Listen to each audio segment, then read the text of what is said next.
ଯାଜପୁର ଜିଲ୍ଲା ବଡ଼ଜଣା ପୁଲିସ ଦ୍ୱାରା ବିପୁଳ ପରିମାଣର ଦେଶୀ ମଦ ଜବତ।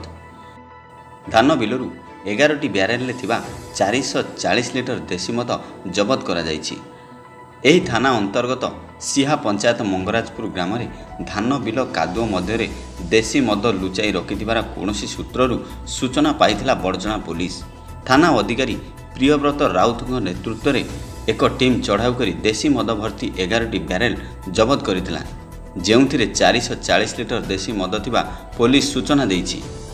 ତେବେ ଏତେ ପରିମାଣର ମଦ କେଉଁଠୁ ଆସିଲା ଏବଂ ଏଭଳି ଏଠାରେ କିଏ ଲୁଚାଇ ରଖିଥିଲା, ସେ ନେଇ ପୋଲିସ ତନାଘନା ଆରମ୍ଭ କରିଛି। ଚଣ୍ଡିଖୋଲରୁ ମହେଶ୍ୱର ରାଉତ, ଯାଜପୁର ମିରର।